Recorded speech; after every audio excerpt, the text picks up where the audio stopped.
Good afternoon, I'm Chief Dick Lowry of the Loganville Police Department. On Friday, November 14th, 2025, the Loganville Police Department responded to the CVS pharmacy located at the corner of Highway 78 and Georgia Highway 20 to a report of a person shot. Upon arrival, a female victim was immediately located in the parking lot, suffering from a gunshot wound to the head. The Loganville Fire Department and Walton County EMS immediately began life-saving measures, and the victim, Kimberly Whaley, 62, of Loganville, Georgia, was transported by helicopter to Grady Hospital in Atlanta. Ultimately, Ms. Whaley succumbed to her wounds and passed away at Grady Hospital on November the 16th. Very early in this investigation, a person and vehicle of interest was identified and a BOLO issued to all surrounding agents. Very shortly thereafter, that vehicle and person of interest was stopped by the Loganville Police Department. He was turned over to our officers, and despite working throughout the night, our officers and detectives were not able to develop sufficient probable cause to make an arrest at that time. In the 5 months that have followed, we have executed 24 search warrants and grand jury subpoenas, conducted dozens of interviews. We have poured through volumes of video and reviewed hundreds of pages of documents, conducted scientific testing, and much, much more in pursuit of justice for the family of Kimberly Whaley. As a result of the tireless work of our detectives on this case, today I can report to the citizens of Loganville, and more important, to the family of Kimberly Whaley, that this morning, the Loganville Police Department and Gwinnett County Police SWAT arrested Evander Darrell Schultz, 29, of Loganville, Georgia, in the murder of Kimberly Whaley. He has been charged with felony murder, aggravated assault, possession of a phone during the commission of a felony, and pointing a pistol at another. I want to acknowledge the investigator who worked so tirelessly on this case. Our CID Commander, Ted Chapman, our lead investigator, Sergeant Clint Kitchens, Detectives Michael Wilson and Kenneth Raines, and I also want to particularly acknowledge the contributions of GBI Special Agent Rebecca Harrell, which were paramount in the resolution of this case.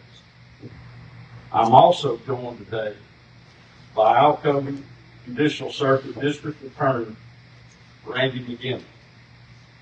District Attorney McGinney has been personally involved in this case from the outset, and his contribution, along with the work of his staff of prosecutors and investigators, was also paramount in the resolution of this case.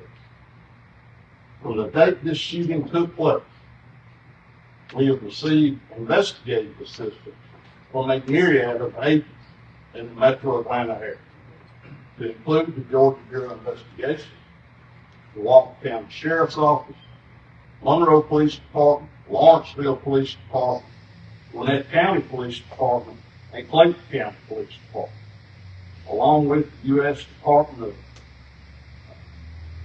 Bureau of Alcohol, Tobacco, and Firearms, as well as the United States Secret Service. We thank them all, and this result today is very much due to the cooperative police work exhibited in this case. We are prepared to take a few questions, but I must tell you up front that any question that would impact the integrity of this ongoing investigation, we will have to respectfully decline to answer. Now, before we do that, let me say one more thing very quickly. This case received a great deal of media attention, as well it should have. It received even more attention on social media, a great deal of which was negative. It is very difficult to sit back and not respond to some of the comments that were made about my staff of officers and investigators. As chief of police, I expect to be criticized. But some of what was posted was just, for lack of a better term, disregard. It was said that we gave up, that we weren't pursuing it, that we were hiding things. We were criticized, I was criticized, for an apparent lack of transparency in this case. So let me clear that up very quickly. We do not and cannot investigate homicide cases on Facebook. The district attorney's office cannot try a homicide case on social media. There is a huge difference between right to know, need to know, and want to know. I stand by the decisions that I made about the release of information in this case. We protect the integrity of this investigation. And today, we delivered the results that we were after all along. I would like to say to the Whaley family that nothing we can do will bring your loved one back. But step one in making sure that your family receives justice started this morning. For all the things that were said about my detectives giving up, if they weren't being absolutely relentless in the pursuit of this case, I don't know, but I would bet Evander Schultz probably thought some of those same things. I bet he doesn't think so today. Having said that, I'll be glad to answer any questions if you have. Yes, sir. Like you said, it brought a lot of attention to this case. It was in broad daylight. Yeah. Shock to this community. I know you can't elaborate on a lot of part of this investigation, but the connection. Everybody wanted to know, was she the target? Was this wrong identity? Can you just elaborate any bit on that without jeopardizing your case? We don't believe it was a case of mistaken identity. I think that as to motive, the district attorney could correct me if I'm wrong on this. I think we're a little premature at this point to go forward. This is still an active case. These detectives have been back here about 15 minutes, literally, from what took place today. We're still working. We're going to keep working all the way to trial. I'll say this, there were no obvious connections. We don't believe that he knew this one. Right here? Yes, sir. Did anything change from the day that you initially detained this person until today when he was charged? Is there anything you can say without jeopardizing? Quite a bit changed. And I'll put it to you this way. When we were forced to have to release him the night that this happened, I assure you none of us were happy about it. There's a big difference in believing someone is guilty or has committed a crime, or even knowing in your heart that that person has committed a crime, and being able to prove it in a court of law. And we have to put together a case particularly a case as heinous as this murder was, and present a case to our district attorney that he can take to the jury.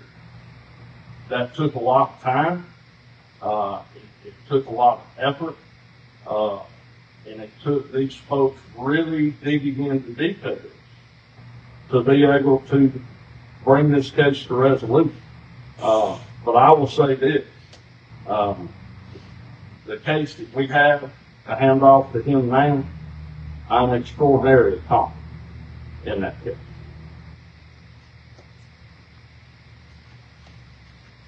Sir, could you spell the suspect's name for us?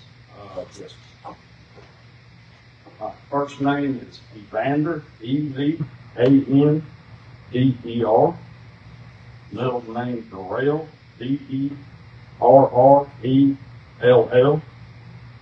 Last name Schultz, C-H-O-A-T-E-S. Was he from, was he from the area? Did he live in Loganville? Yes, he did live within the city limits of Loganville. That's okay. Yes. I know you mentioned it was hard for you guys to let him go that day. A lot of people talked about that. The concern that he would do this again, or is there any indication he did anything again between the time you guys were forced to let him go, knowing that he's allegedly just, killed someone in cold blood in broad daylight? And that's pretty alarming to a lot of people. Again, you said obviously you were forced to do that. Well, I can tell you this. Since November 14th of 2025, I'm hoping I might be able to sleep tonight, because I haven't really slept. That was certainly a concern for all of us. The police side of things, certainly a concern for our district attorney. It's something we talk about every day. But you can't, you have to be able to prove your case. I hate that it took 5 months for us to be able to develop that.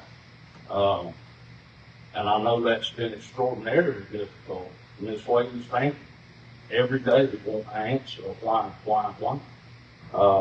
And, we couldn't really go into all the details of all the different things we were doing. But having taken that amount of time, again, I'm very confident in the case we're presenting for our district. Right. Thank you very much. I have some photographs for any media members who need them.